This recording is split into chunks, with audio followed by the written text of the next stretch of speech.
Palácio dos Bandeirantes, em São Paulo.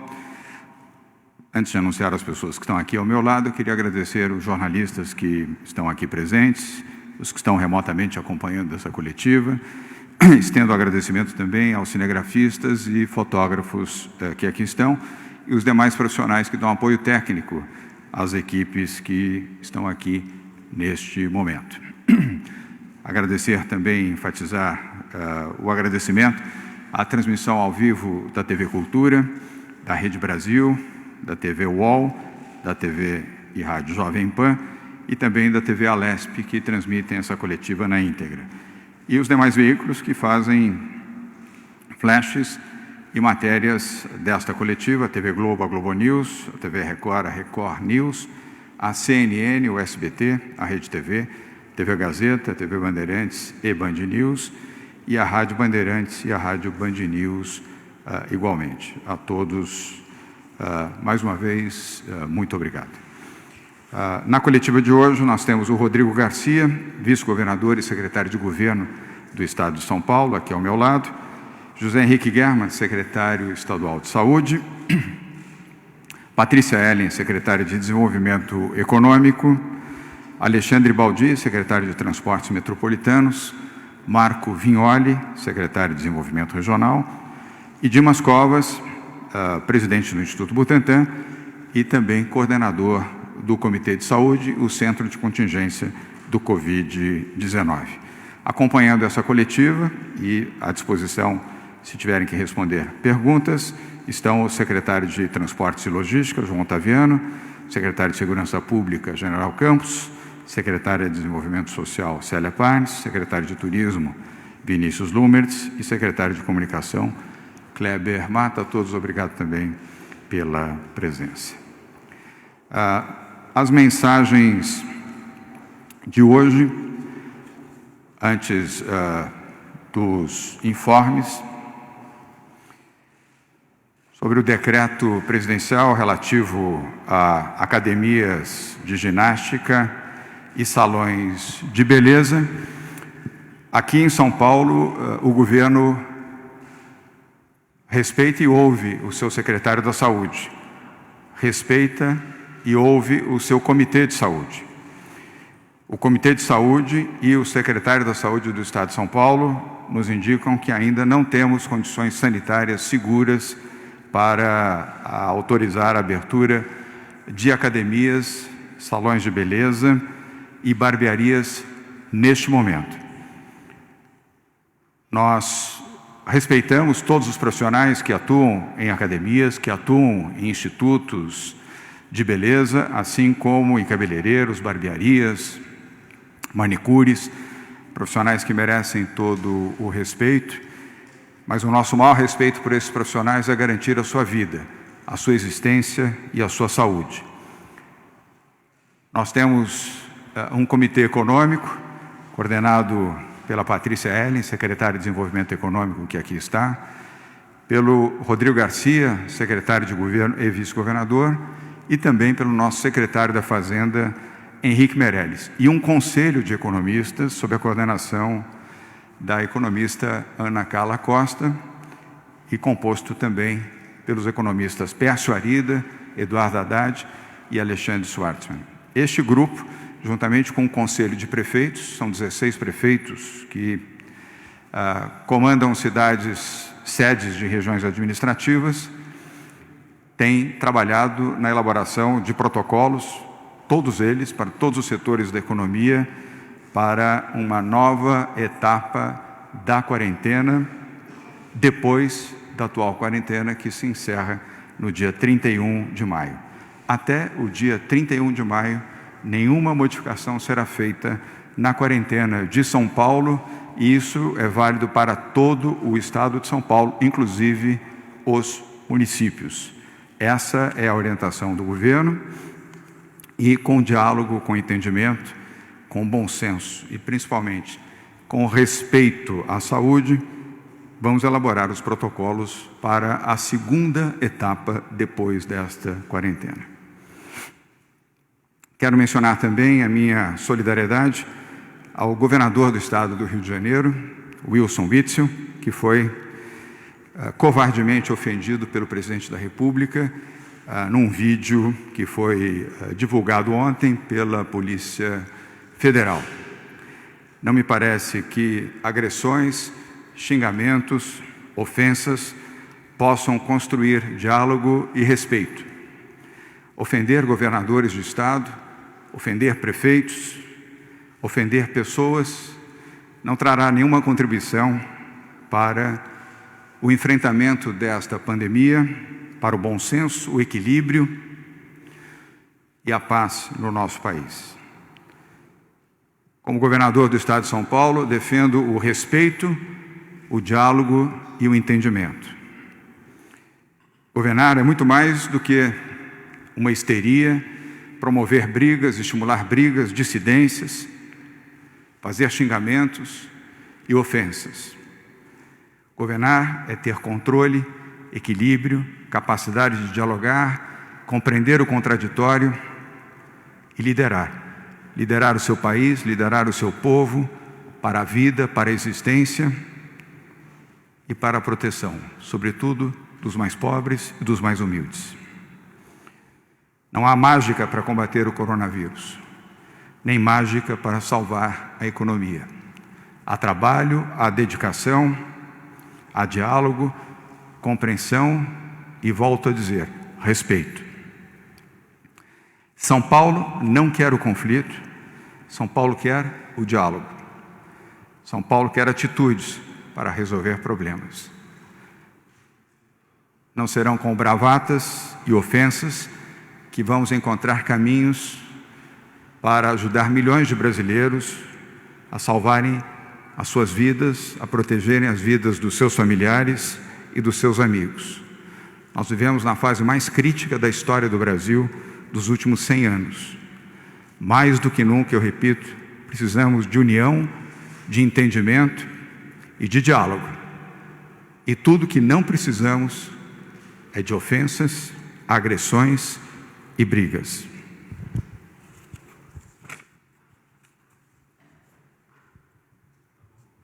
Nos informes. O governo do Estado de São Paulo libera, a partir de amanhã, 30 milhões de reais para a abertura de 350 novos leitos para a Baixada Santista. Serão 50 novos leitos de UTI e 300 leitos clínicos para o litoral na Baixada Santista. Os leitos serão abertos, respectivamente, nas cidades de Santos, Praia Grande e Itanhaém. Os recursos já estarão disponíveis a partir de amanhã para as prefeituras. Este entendimento faz parte também do programa de cooperação junto com as prefeituras do Estado de São Paulo, com o diálogo construído pelo secretário de Desenvolvimento Regional, Marco Vignoli, aqui presente nesta coletiva. Os locais com necessidade de abertura de novos leitos na Baixada foram mapeados pelos prefeitos, através de um estudo da Agência Metropolitana da Baixada Santista, com a participação de todos os prefeitos e os seus respectivos secretários de saúde. Repito, é com entendimento, com diálogo, que nós podemos construir soluções para esta crise. O segundo informe é uma nova campanha de comunicação e, como todos sabem, comunicação é um elemento muito importante dentro desta guerra contra o coronavírus e nesta guerra de comunicação, lamentavelmente, tão povoada de fake news, de mentiras, de inverdades e de falsidades. E esta nova campanha homenageia os profissionais de saúde.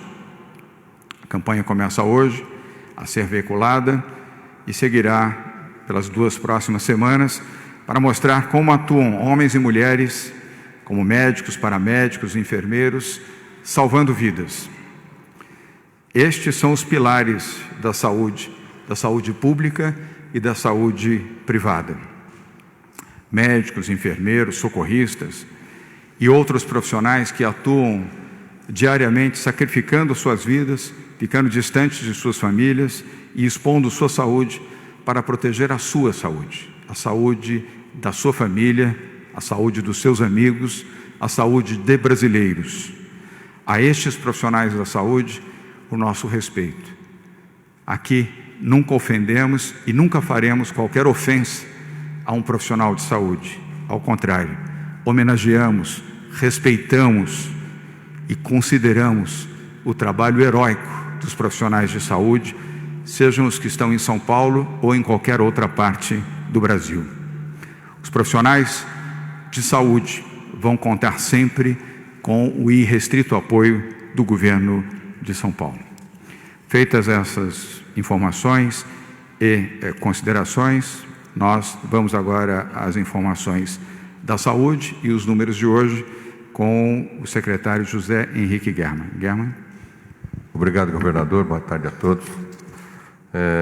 O Brasil, de ontem para hoje, atingiu aí 177.589 casos, com 12.400 óbitos. No estado de São Paulo, nós temos 51.097 casos. Os novos casos foram 3.378, cerca de 7,5%. Óbitos, nós temos 118, de ontem para hoje, 169 óbitos, aproximadamente 3%. Temos como internados um total de 9.000 pacientes, um pouco mais de 9.000 pacientes, sendo 3.702 pacientes em UTI e 5.950 em enfermarias, portadores ou suspeitos de Covid-19. As nossas taxas de ocupação em UTI para todo o estado está em 68,3% e na Grande São Paulo 87,2%. No nosso hospital de campanha do Ibirapuera, temos hoje 125 pacientes internados. Muito obrigado. Obrigado, Dr. Zé Henrique Germann, secretário da Saúde do Estado de São Paulo, integrante do Comitê de Saúde. Eu vou, antes de passar a Patrícia Ellen para os dados estatísticos de isolamento social de ontem na capital e no estado de São Paulo, vou pedir para exibirmos aqui nesta tela a campanha que me referi para homenagear os profissionais de saúde, tanto os de São Paulo como os heróis que atuam também em outros estados brasileiros. Vamos lá? Os casos a seguir de falecimentos por coronavírus em São Paulo são reais. Robson faleceu sem nenhuma doença pré-existente. Paulo faleceu na UTI após uma parada respiratória. Maria trabalhou até alguns dias antes de dar entrada no hospital e falecer em 7 dias. Fernando ficou 19 dias na UTI com respirador até falecer. Essas vítimas eram profissionais de saúde que estavam lutando para salvar suas vidas. Muita gente insiste em acreditar que não precisa mais ficar em casa, pois saibam que nós, profissionais da saúde, muitas vezes nem para casa podemos voltar por conta da nossa intensa exposição ao vírus. Mas nós continuaremos aqui, lutando para salvar vidas. Então, por favor, fique em casa.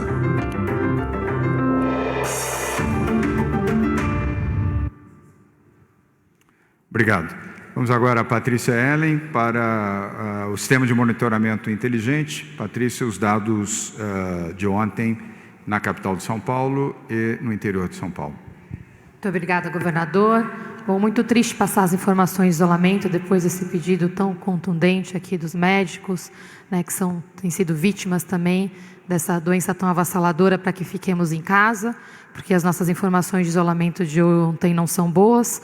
A média do estado é de 47% e a da capital de 48,4%.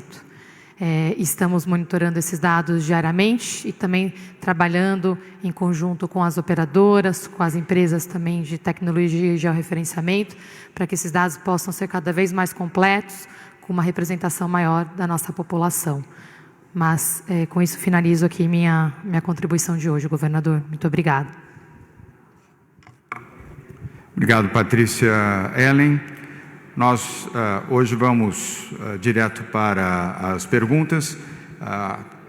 todos os secretários que aqui estão, além do nosso coordenador do Comitê de Saúde, o Dr. Dimas Covas, estaremos à disposição para atender as perguntas, assim como, se necessário, os demais secretários que aqui estão.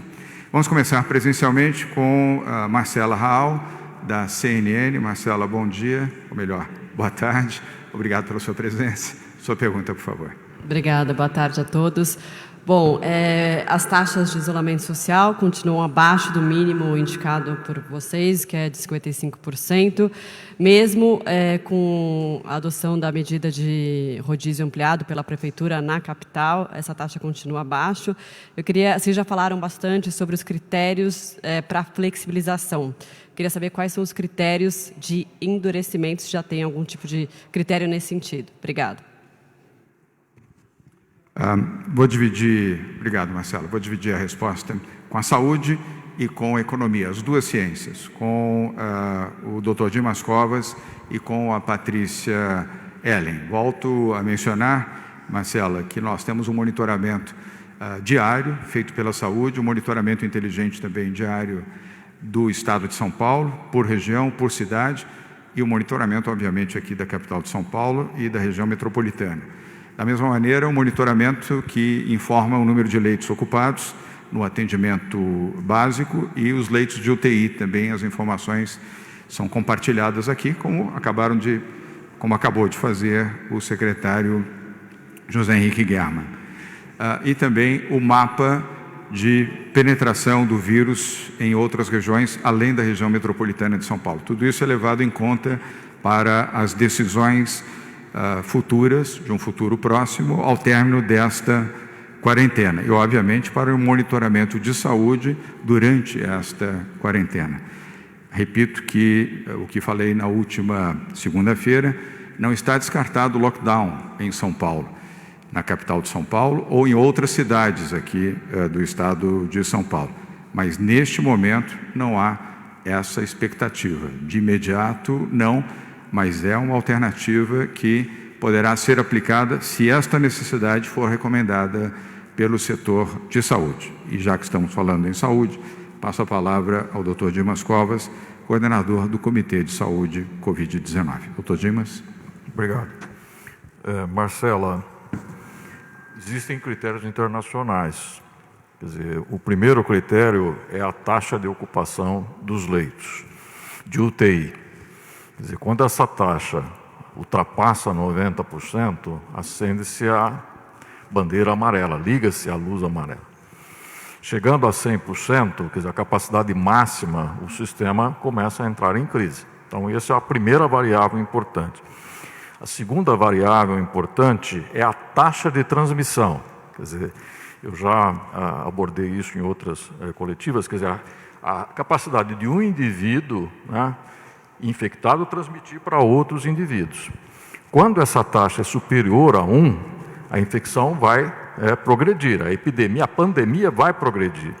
Então, é a associação desses dois fatores que determina a necessidade ou não do chamado tranca-rua, do lockdown.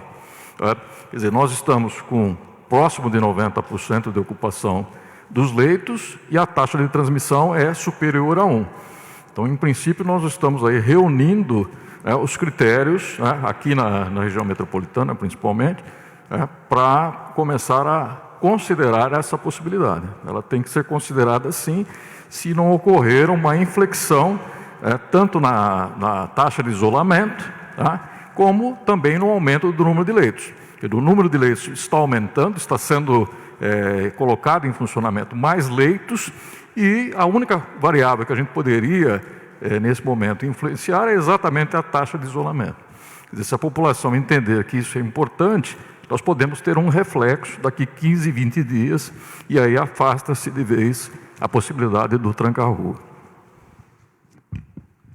Obrigado, doutor Dimas. Antes de passar à área econômica, que é a Patrícia Ellen, apenas para enfatizar um esclarecimento, as razões do investimento que estamos anunciando hoje para o litoral, para a Baixada Santista. É a segunda região mais impactada pelo coronavírus, depois da região metropolitana de São Paulo, com o maior número de casos, a maior incidência, maior número de infectados em tratamento hospitalar e, lamentavelmente, também em crescimento de número de óbitos. Vamos agora, então, a Patrícia Ellen, secretária de Desenvolvimento Econômico. Patrícia. Obrigada, governador. 2 esclarecimentos, um pelo ângulo econômico, outro pelo tecnológico. Na parte tecnológica, sob o comando aqui do vice-governador Rodrigo Garcia, nós criamos o CIMI, o Sistema de Monitoramento Inteligente, onde temos dados em tempo real que nos permitem monitorar todas essas informações que foram mencionadas como relevantes nesse momento. Ocupação de leitos, casos confirmados, casos suspeitos, óbitos. Essa gestão será feita diariamente. O trabalho do Plano São Paulo vai muito além de decisões sobre quarentena. Nós estamos falando de medidas de distanciamento social que são relevantes e devem permanecer até que tenhamos uma vacina ou algum trabalho de remédio realmente de cura definitiva da doença. Até lá, no âmbito econômico, nós temos a clareza também que o nosso trabalho aqui do Plano São Paulo tem 3 etapas. Nós estamos na etapa de resposta, que é essa etapa mais emergencial. Na sequência, teremos o trabalho de retomada econômica e sustentação dessa retomada. E por isso que nós estamos fazendo um trabalho envolvendo mais de 10 secretários de diálogos setoriais para implementar esses protocolos de distanciamento e contribuir com a saúde na contenção da pandemia. Então, as atividades que estão em operação têm protocolos estabelecidos. Nós vamos divulgar esses protocolos de uma forma mais simples e fácil para que outros estados que não tenham esses serviços em operação possam utilizar esses protocolos e também colocá-los em operação. E, na sequência, estamos trabalhando com a saúde também para a definição de protocolos de distanciamento de serviços que hoje não estão em operação. Com o nosso olhar, nós temos um critério adicional, que é a vulnerabilidade econômica de cada setor. E lembrando que o governador repetiu muitas vezes em 2019 que a nossa maior prioridade aqui era ajudar as pessoas que mais precisavam e o melhor caminho de ajuda era gerar empregos. Então, o nosso critério aqui pelo ângulo econômico é olhar os setores mais expostos com relação à proteção de empregos e trabalhar com medidas econômicas independente da quarentena para que possamos melhorar a proteção dos nossos empreendedores, principalmente os micro e pequenos empreendedores que geram hoje mais da metade dos empregos no nosso estado. Obrigado, Patrícia. Ellen, eu vou pedir, Marcela Raul, um comentário do nosso secretário de Desenvolvimento Regional, o Marco Vignoli, porque dentro deste programa, o diálogo e o entendimento que temos feito com as prefeituras, os prefeitos e os líderes de regiões, ele também é muito importante nas novas etapas e também para os estudos que estão sendo feitos neste momento pelo Comitê Econômico.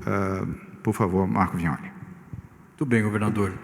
Ontem realizamos a reunião com o Conselho Municipalista às 16 horas, passando todas as diretrizes do Plano São Paulo, e os prefeitos agora das 16 regiões administrativas trabalham na produção dos planos regionais. Teremos um novo encontro na segunda-feira que vem, às 16 horas, e de fato avançamos bastante nas 2 reuniões que tivemos até agora.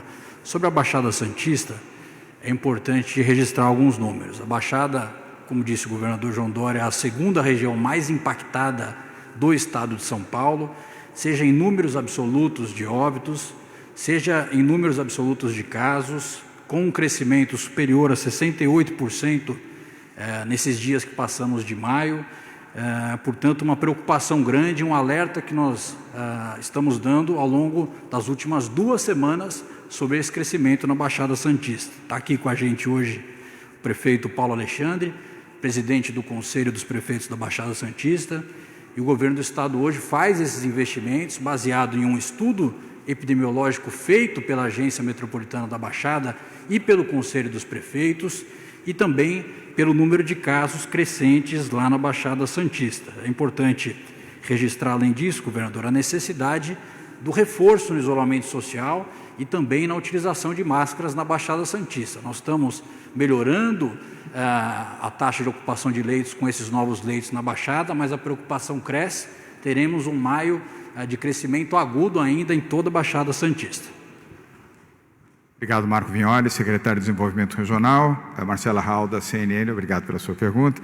Vamos agora a mais uma pergunta presencial, é do SBT, jornalista Fábio Diamante. Fábio, boa tarde. Obrigado pela presença. Sua pergunta, por favor. Boa tarde, governador. Boa tarde a todos.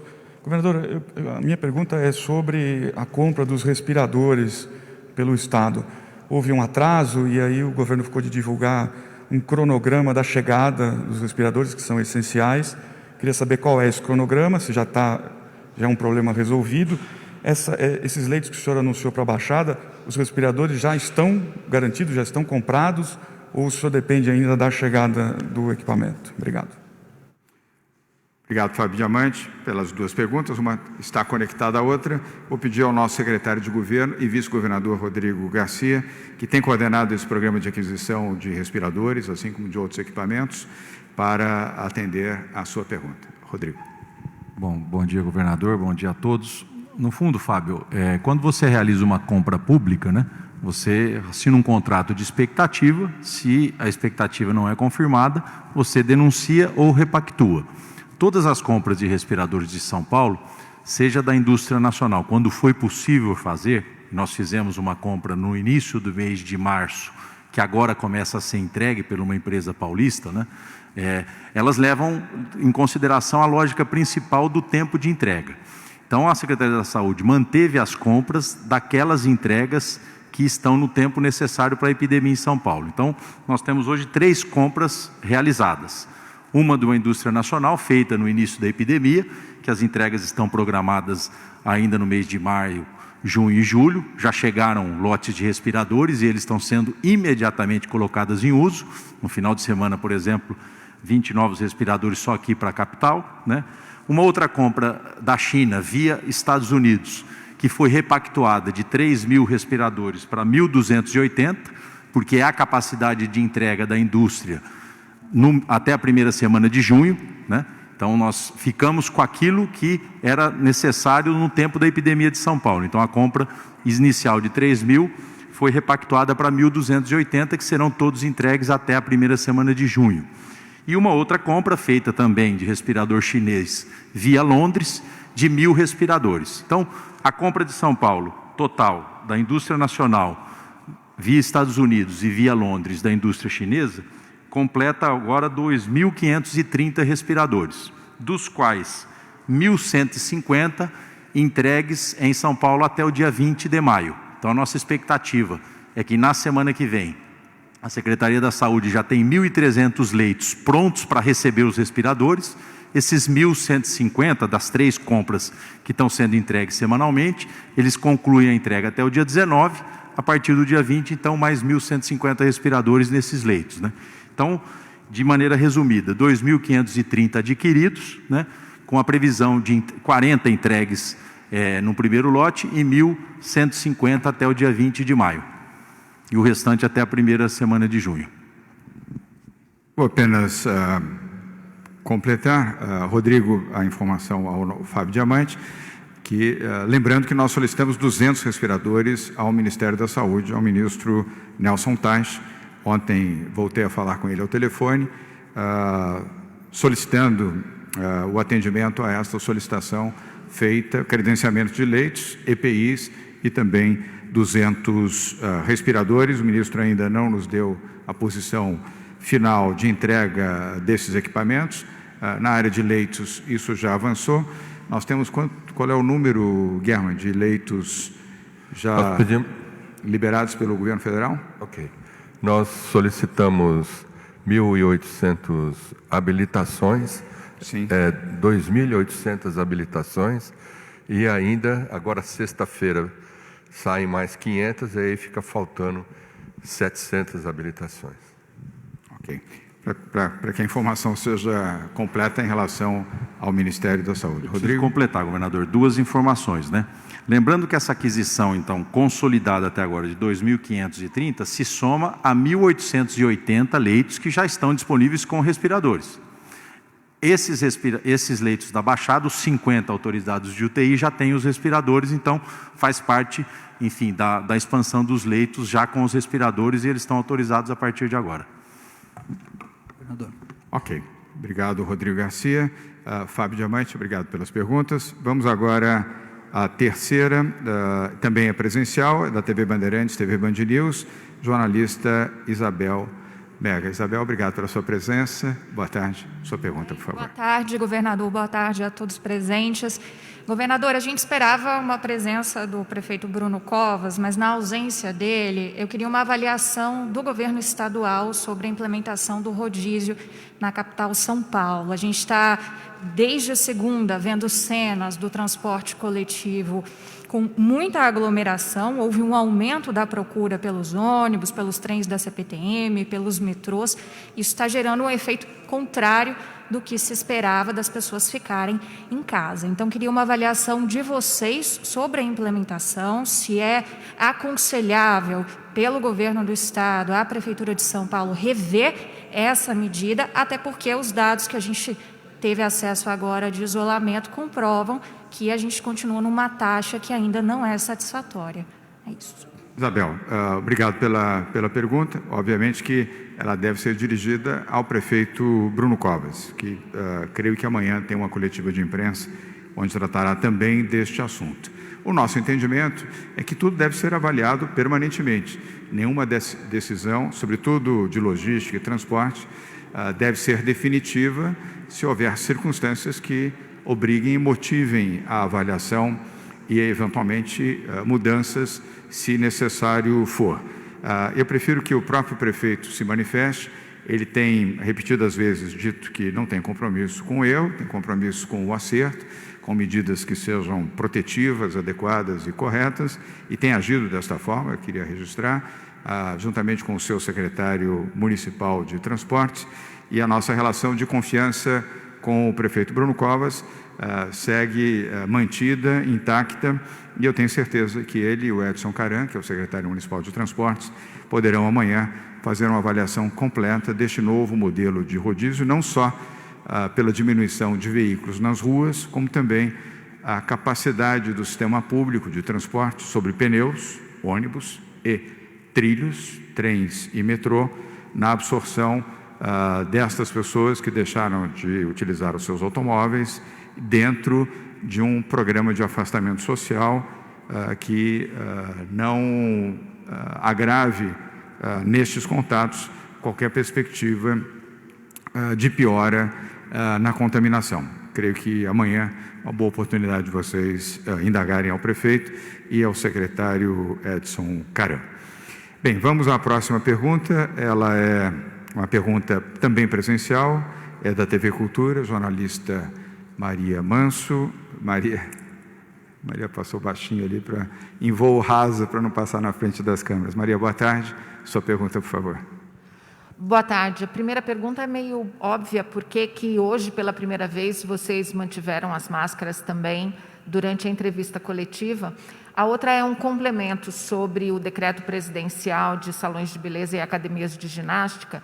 O presidente Jair Bolsonaro deve, a partir dessa decretação de que eles são serviços essenciais, cortar manicures e cabeleireiros daquela ajuda emergencial de R$600. Se isso realmente for feito, aqui para São Paulo, vocês pensam em fazer algum tipo de complemento para essas classes que vão ficar sem essa ajuda assistencial do governo federal? E a minha pergunta, de fato, é a seguinte: muitas pessoas têm me perguntado o seguinte: a economia de São Paulo, como vocês sempre repetem, 74% dela nunca parou, continua operando. Como é que, diante desse número, a gente pode chegar ao ideal de 70% de confinamento? Como fechar essa conta?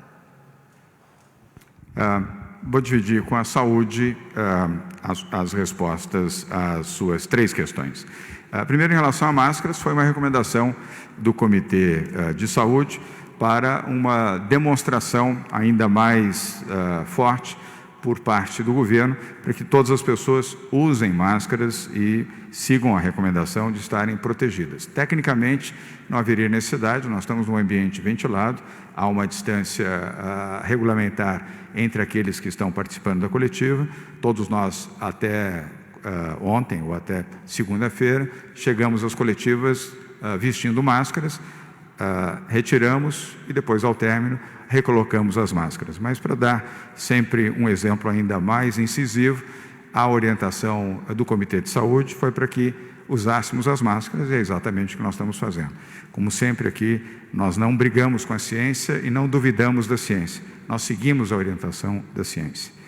Em relação a manicures, cabeleireiros, barbeiros e os profissionais que atuam no setor de beleza, o governo federal faz muito bem em poder destinar a eles os R$600 com uma ajuda emergencial, e eu imagino que todos os brasileiros são iguais, os brasileiros de São Paulo, os brasileiros da Bahia, do Rio, de Brasília, do Rio Grande do Sul, são todos iguais. Portanto, se o governo federal vai adotar essa prática para atender estes profissionais, deve incluir também os profissionais de São Paulo, aqueles que dependem, que dependem dessa atividade profissional e que poderão ser beneficiados com esta medida. Quero voltar a dizer, Maria, que na segunda etapa, na próxima etapa, na verdade não será a segunda, será já a quarta etapa, este setor está tendo um olhar muito cuidadoso, muito específico e heterogêneo também. A nossa visão não é apenas a visão da capital de São Paulo, a visão da Grande de São Paulo, da região metropolitana, mas de todo o estado de São Paulo, e assim será o Plano São Paulo. Como já foi prenunciado aqui a vocês, nós temos perspectivas em áreas determinadas e com atividades que poderão ser reiniciadas após o término dessa quarentena. Nesta quarentena, a recomendação da saúde é não estabelecer nenhum tipo de exceção, mesmo reconhecendo o aspecto meritório e o valor de cabeleireiros, barbeiros, manicures, pedicures e outros profissionais que atuam no setor de beleza em São Paulo. Vou pedir ao Dr. Dimas Covas, com o comentário do Dr. German, no plano da saúde e as recomendações feitas neste tema específico de academias e institutos de beleza. Dimas.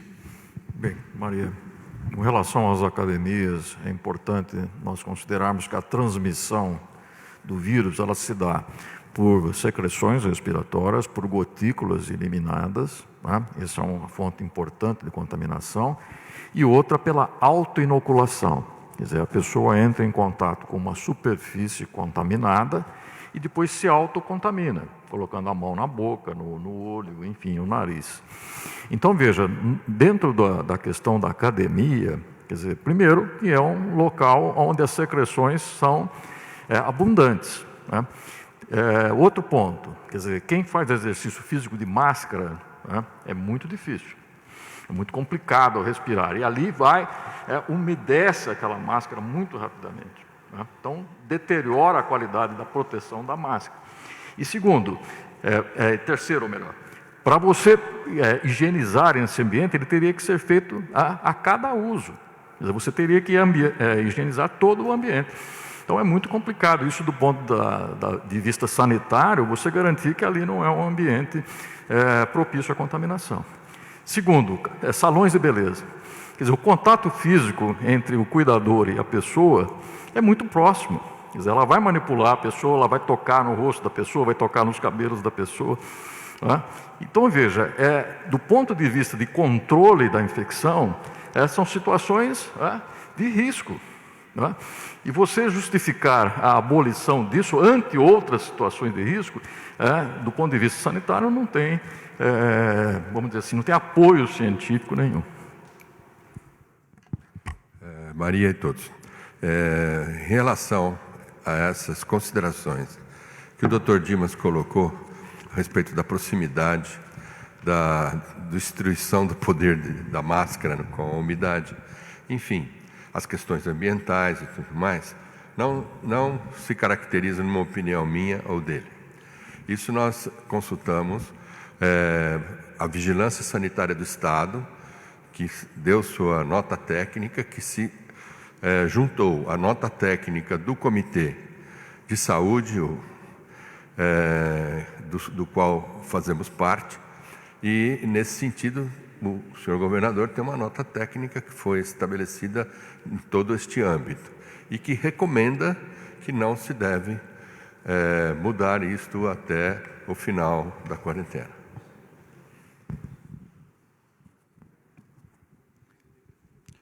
Ok. Maria, só para complementar, você falou em 70%, eu quero registrar que a média recomendada, eu imaginei que talvez eles fossem fazer esse comentário, não fizeram, mas eu posso fazer até porque é uma orientação precisa e vem de longe, que a média é 55% e não 70%. Essa é a média de isolamento desejada para o Estado de São Paulo e é a média que, sendo atingida, ela permitirá uma nova etapa com flexibilização gradual, segura e eficiente, com riscos mais baixos, e não 70%, apenas para esclarecer. Vamos agora a uma pergunta que é não presencial, uma pergunta online. Ela vem do litoral, prefeito Paulo Alexandre, prefeito de Santos, que está aqui conosco, vem do SBT Litoral, da Luciana Moledas. Luciana, você já está... não é a Luciana. Vitor, desculpa, eu tinha informação aqui da Luciana, peço perdão. É o Vitor Martioli, que está agora já aqui em tela. Vitor, desculpa, a informação que eu tinha recebido era da Luciana aqui. Perdão, passo a palavra a você neste momento. Você já está em tela, desculpe.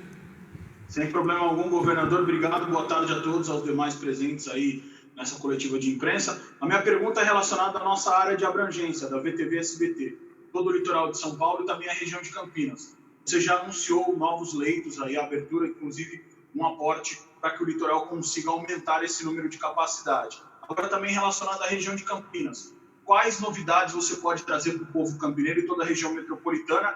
Lembrando que são duas regiões que têm características geográficas até que parecidas em relação a ter uma cidade polo, como Santos e Campinas, e as demais que ali precisam muito do atendimento e do trabalho dessas duas cidades. Obrigado, governador. Obrigado. Pergunta bastante oportuna. Vou dividir a resposta com o secretário de Desenvolvimento Regional, o Marco Vignoli, e o nosso secretário da Saúde, José Henrique Guerra. Então, começamos com você, Marco Vignoli. Muito bem. É importante registrar que a taxa de ocupação na Baixada Santista superou os 80%, em alguns lugares, como Itanhaém, até mais ainda. E esses leitos pactuados hoje são para a região como um todo, né? Então, são no município de Santos, no município de Itanhaém e no município de Praia Grande, mas vão abranger os 9 municípios de toda a Baixada. No que tange a região de Campinas, a taxa de ocupação ainda é um pouco menor, mas um alerta, já é a terceira região mais impactada também pelo coronavírus no estado de São Paulo. Região metropolitana de São Paulo, Baixada Santista, que superou nos últimos dias a região de Campinas, e a terceira é a região de Campinas. Hoje houve uma reunião de toda a região administrativa de Campinas pela manhã, eu dialoguei com os prefeitos. Na sexta-feira faremos uma reunião com o prefeito da cidade de Campinas, Jonas Donizete, e toda a região administrativa para receber o pleito deles em termos de assistência médica. Então, está no nosso radar. Assim que eles atingirem esse nível de ocupação, o estado de São Paulo está pronto para agir. Obrigado. Obrigado, Marco Vignoli. Vitor Faccioli, vamos complementar agora com a saúde, com o secretário José Henrique Guerra, e nós temos sempre um monitoramento e um acompanhamento muito próximo dos prefeitos e também das lideranças, dos líderes das regiões administrativas para permitir novos investimentos, sendo necessários, em leitos e UTIs também. Doutor Guerra. Existem no Comitê Municipalista 16 prefeitos que representam 16 regiões e são também as mesmas regiões de saúde, né? As regionais, as diretorias regionais de saúde se coincidem nesse sentido. Eu gostaria de destacar em Campinas, que nós estávamos para o mês de abril passado agora, a inauguração do AME, que é uma unidade ambulatorial de consultas estadual, que nós estaríamos inaugurando agora em abril. Nós transformamos esta unidade numa unidade tal qual um hospital de campanha e, nesse sentido, ele já está em funcionamento. Com a chegada dos novos respiradores, nós vamos ampliar a capacidade de atendimento do AME Campinas. O AME Campinas vai ser, após inaugurado e voltando às suas atividades normais de ambulatório, o maior ambulatório do estado de São Paulo.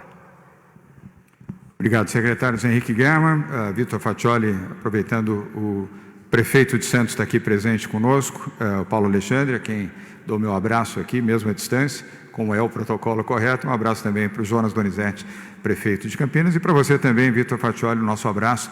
Muito obrigado pela sua participação e da VTV, do SBT do Litoral. Muito obrigado, continue aqui conosco. Vamos agora a mais uma pergunta presencial da TV Gazeta, o jornalista Marcelo Basseggio. Marcelo, obrigado por estar aqui novamente conosco. Boa tarde. Sua pergunta, por favor. Boa tarde a todos. Em relação aos respiradores, eu gostaria de tirar uma dúvida. Foi informado que dos 3.000 respiradores, a carga acabou diminuindo para 1.280. Em relação àquele investimento inicial de, se eu não me engano, 550 milhões de reais, com a diminuição da carga, esse investimento imagino que seja menor. Gostaria de saber qual que é o valor, se possível, e também o valor total de investimentos em respiradores, soma dessas 3 compras.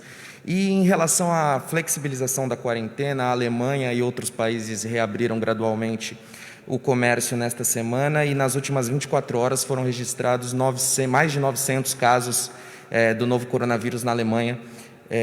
Então, há um sinal de uma segunda onda, ainda não se sabe, os especialistas ainda estão analisando com atenção, mas eu gostaria de saber, em relação a isso, o Plano São Paulo também leva em consideração, há medidas específicas para esse tipo de ocorrência e, se possível, detalhá-las também, por favor. Obrigado. Obrigado, Marcelo. Vou dividir a resposta com o secretário de Governo, vice-governador, Rodrigo Garcia, mas eu vou começar com a segunda pergunta e também aqui divido com o Dimas Covas, como cientista especialista que é em infectologia. O governo alemão reconheceu uma precipitação na abertura do comércio nas suas regiões. A própria chanceler Angela Merkel fez de uma maneira muito zelosa este reconhecimento e os riscos que isto acabou materializando, ou seja, o número de infectados cresceu rapidamente após esta decisão e em várias regiões da Alemanha o que havia sido aberto voltou a ser fechado. Aliás, é uma medida correta, ninguém deve ter compromisso com o erro, mas serve de ensinamento, serve de referência para outros países, especialmente o Brasil, e especificamente no caso de São Paulo, agir com redobrada atenção em programas de flexibilização. Passo agora ao Dimas para o comentário, e aí vamos depois aos respiradores com o vice-governador e secretário de governo, Rodrigo Garcia. Dimas. Marcelo, a segunda onda, ela é esperada. Só não teremos segunda onda quando atingimos a chamada imunidade de rebanho, que significa que mais de 50% da população suscetível tenha que ter anticorpos, tenha que ter sido infectada e desenvolvido anticorpos. Quer dizer, nem a Alemanha está nesse nível, nem a Coreia, que voltou a apresentar casos, e nem a própria China, em Wuhan, que também voltou a apresentar casos. Então, isso é inerente a essa epidemia em particular, que ela vai ter essa característica, quer dizer, você vai ter que ter um controle maior em relação à circulação viral até que atinja essa imunidade de rebanho. Então, é exatamente essa situação que preocupa lá na Alemanha e daí, então, retornando aí aos índices de isolamento anterior, para exatamente diminuir a transmissão viral. Obrigado, Dimas Covas. Vamos agora aos respiradores, na pergunta formulada pelo Marcelo Basseggio, da TV Gazeta, com o Rodrigo Garcia. Rodrigo. Marcelo, vou fazer a conta aqui dos contratos, né? O primeiro contrato, que era de 100 milhões de dólares, reduziu-se para 44 milhões de dólares, 1.280 respiradores. O segundo contrato, de 1.000 respiradores, é de 20 milhões de dólares. E o terceiro contrato, ainda no mês de março, da indústria nacional, de 2,5 milhões de dólares. Então, se nós fizermos um preço aí em dólares, até agora o Estado tem a expectativa de investimento de 62 milhões e meio de dólares na compra desses 2.530 respiradores. São modelos diferentes, tecnologias diferentes, consequentemente preços diferentes. E a orientação que nós demos, ou melhor, recebemos da saúde é que nós vamos confirmar as compras que serão entregues até a primeira semana de junho. Essa é a grande orientação para que os respiradores cheguem em tempo de atender a população no pico da epidemia, e nós já temos 1.300 leitos prontos na semana que vem para serem startados com a chegada de 1.150 respiradores que estão previstos para a semana do dia 20. Obrigado, Rodrigo Garcia. Marcelo, obrigado mais uma vez pelas perguntas. Vamos agora à penúltima penúltima participação, que é online, da jornalista Lilian Busato, da TV Alesp. Lilian, boa tarde, você já está em tela. Sua pergunta, por favor. Boa tarde, governador. Boa tarde. Governador, o prefeito Bruno Covas decretou o rodízio de carros para tentar diminuir a saída das pessoas para a rua, né? Como o governo do estado de São Paulo pode ajudar a capital paulista na questão do rodízio para receber o resultado realmente da finalidade que foi decretado? Lilian, eu vou dividir a resposta com o Rodrigo Garcia, secretário de Governo, e com o Alexandre Baldi, que é o nosso secretário de Transportes Metropolitanos. Mas eu não posso deixar, de maneira bem humorada, dizer a primeira vez que eu ouço uma repórter e um cachorro ao mesmo tempo. Você deve ter um cachorrinho aí na sua casa que latiu, e nós ouvimos aqui, é só um toque de bom humor em meio a tantas circunstâncias tristes. Vamos então ao Rodrigo Garcia, respondendo à repórter Lilian Busato, que está em casa, está isolada, está protegida, e depois ao Alexandre Baldi. Rodrigo. Lilian, eu acho que o que eu escutei do prefeito Bruno Covas, quanto da decretação do rodízio como ele está hoje, é justamente para que se evite uma medida mais drástica de lockdown. Então, todas as tentativas, e o transporte é algo fundamental para isso, é para que você mantenha a quarentena como ela está, que como ela está, ela alcance os 55% de isolamento social, que é o objetivo do governo, e é neste planejamento que os leitos estão sendo ampliados. Então, recapitulando, São Paulo não teve colapso no atendimento à saúde, mesmo sendo o epicentro do coronavírus no Brasil. Não teve porque teve investimento, planejamento e acerto neste planejamento. Então, existe um esforço grande de que a gente alcance os 55% de isolamento social para que todo esse planejamento possa ser efetivado e nós não tenhamos nenhum tipo de colapso no atendimento à saúde no estado de São Paulo. Esse é o grande esforço do governador. Quem precisar de atendimento à saúde em São Paulo, terá. O prefeito Bruno, então, que administra a maior cidade do Brasil, ele inicialmente começou com os bloqueios, como uma tentativa de inibir o deslocamento das pessoas. Agora vem o rodízio dia par, dia ímpar, também com este objetivo, para que se evite uma medida mais drástica. E, naturalmente, os sistemas de transporte do Estado, e o Baldi falará sobre isso, está se adaptando a essas decisões para que a gente possa, também no sistema de transporte de massa, evitar o contágio. Então, é um processo coletivo, conjunto, de tentativas sucessivas de acerto, para evitar protocolos de lockdown e outros mais restritivos na cidade. É isso. Obrigado, Rodrigo. Vamos então à complementação agora com Alexandre Baldi, secretário de Transportes Metropolitanos. Baldi. Boa tarde, governador. Boa tarde a todos. É importante registrar que desde o início da implementação da medida do rodízio pela Prefeitura Municipal de São Paulo, o governo do Estado de São Paulo, que gerencia os ônibus metropolitanos, que executa o transporte de massa através do metrô e da CPTM, temos determinado o aumento da oferta do número de trens e ônibus, para que nós consigamos dar o suporte à população que passa a utilizar o transporte público como seu meio de locomoção entre a sua casa e o seu trabalho. Para aqueles que precisam trabalhar, para aqueles que estão em funções essenciais, nós aumentamos e muito, governador. Aumentamos substancialmente o número de trens, chegando, a título de exemplo, na CPTM, na linha 11 Coral, a operar com 100% da frota daquela linha como um dia normal, mesmo havendo em torno de 30% de demanda de pessoas que utilizem a operação. Portanto, os ônibus metropolitanos gerenciados pela MTU, aumentamos de acordo com a necessidade, estamos adaptando a cada dia em uma operação monitorada. O metrô, da mesma forma, aumentamos e estamos avaliando a cada hora para que nós consigamos também atender de modo qualitativo o transporte e com segurança a saúde das pessoas, evitando a aglomeração. Obrigado, Alexandre Baldi. Obrigado mais uma vez, Rodrigo Garcia. E obrigado, Lilian Busato, pela sua participação.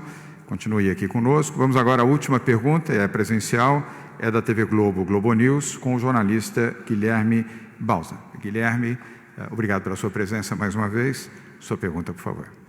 Boa tarde, governador. Boa tarde a todos. Governador, a minha pergunta eu me dirijo ao senhor porque, apesar de o senhor sempre ouvir o comitê, as autoridades de saúde, a última palavra cabe ao senhor. Minha pergunta é: até quando dá para esticar essa corda, governador, pensando aí numa medida mais dura de lockdown? A gente tem visto os apelos para as pessoas ficarem em casa todos os dias, medidas mais radicais como o rodízio aqui em São Paulo.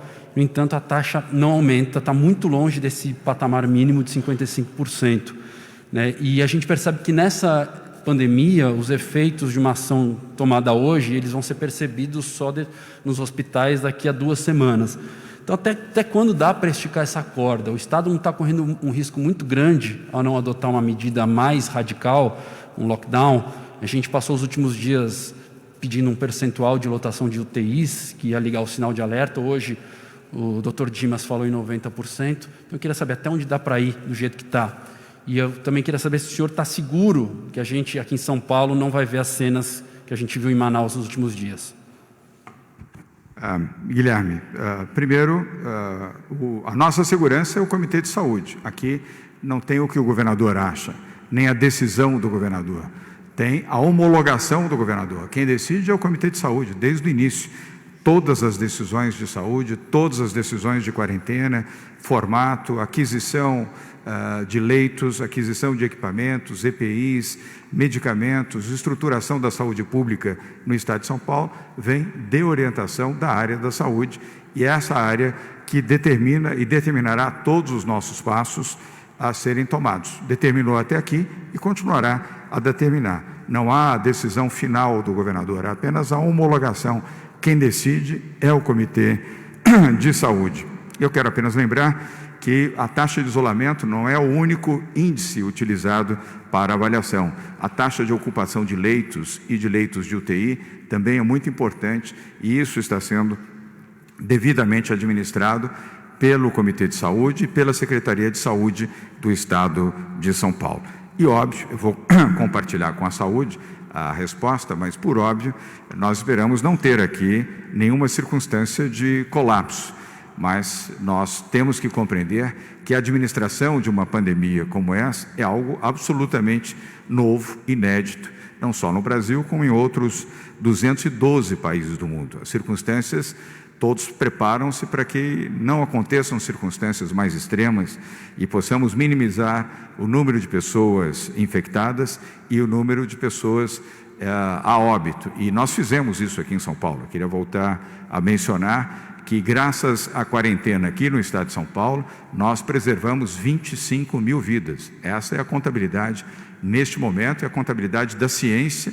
Não é uma estimativa governamental e nem institucional, é uma estimativa da ciência. Graças à quarentena, em São Paulo foram salvas 25 mil vidas. Certamente, números também expressivos foram salvos em outros estados brasileiros, contrariando informações de pessoas que não acreditam no isolamento ou pessoas que defendem que ou minimizam o processo, chamando de gripezinha, resfriadozinho. Graças à ação de governadores, como aqui em São Paulo, milhares de vidas foram salvas no Brasil e continuarão a serem salvas pelo ato de responsabilidade dos governadores estaduais e também de prefeitas e prefeitos. Vou pedir ao Dr. German, seguido do Dr. Dimas, que possam complementar a resposta ao jornalista Guilherme Bausa, da TV Globo e Globo News. Guilherme e todos. Tem um terceiro fator que a gente tem que levar em consideração. Você citou algumas cidades que chegaram no 100% e aí criou-se um colapso na atenção à saúde. O Estado de São Paulo tem mais um fator que ele conta com ele, que são recursos que já existem e que estão na ordem para entrar conforme recursos complementares são adicionados ao sistema. E isso, nós temos mais de 1.000 leitos, 1.300 leitos aproximadamente já prontos para, com o advento de outros recursos, entrar para o sistema. Então, na hora que chegarmos a 90%, ou já chegamos até, né, nós colocamos mais leitos em operação. Então, eu vou chamar aqui estoque de leitos que a gente possa ter, e de outros recursos, a gente utiliza a medida da necessidade e da chegada de novos recursos complementares. Então, isso nós temos. O que nos dá também uma certa, não digo tranquilidade, mas uma possibilidade, uma oportunidade de responder ao aumento da demanda, trazendo uma nova oferta para o sistema. Muito bem. Doutor Dimas, para concluir. Bem, essa é uma questão recorrente. Guilherme, nós estamos numa corrida de Fórmula 1. De lado nós temos o sistema de saúde e de outro a taxa de infecção. A taxa de infecção ela é controlada pelo isolamento social. Quer dizer, se o isolamento não for capaz de controlar a taxa de infecção, se essa taxa de infecção continuar subindo como está até então, obviamente que o sistema de saúde vai perder a corrida. Tá? Então tem que fazer aí um balanceamento, e a velocidade de crescimento do sistema de saúde ela vai acontecer, mas ela não é ilimitada, ela vai chegar num patamar. E, portanto, a variável possível de ser controlada é a taxa de infecção. Essa, apenas o isolamento social é capaz de fazer algum controle. Muito obrigado, Dimas Covas, obrigado, Jean Henrique Guerra, obrigado, Guilherme Balsa, da TV Globo, Globo News. Nós estamos encerrando nesse momento a coletiva de imprensa de hoje, aqui no Palácio dos Bandeirantes. Deixo uma mensagem final aos que estão nos assistindo, nos acompanhando aqui nesta coletiva de imprensa. Primeira mensagem, por óbvio, fique em casa. Proteja a sua saúde, a saúde da sua família, a saúde das pessoas que você mais gosta. O isolamento salva vidas. Ficar em casa salva vidas. E a segunda mensagem é uma mensagem a propósito do telefonema que o Santo Padre, o Papa, ofereceu ao cardeal Dom Odilo Scherer esta semana aqui em São Paulo. Amigas e amigos, principalmente as mulheres, as mães, as avós, paz no coração. O Brasil precisa de paz, de entendimento, de harmonia. Nós não vamos vencer esta pandemia, as dificuldades, o desemprego, as mazelas, os problemas gerados por uma crise gravíssima como essa, com ódio, com agressões, com xingamentos. Este é o pior caminho. Este caminho não constrói, destrói. Obrigado, uma boa tarde a todos.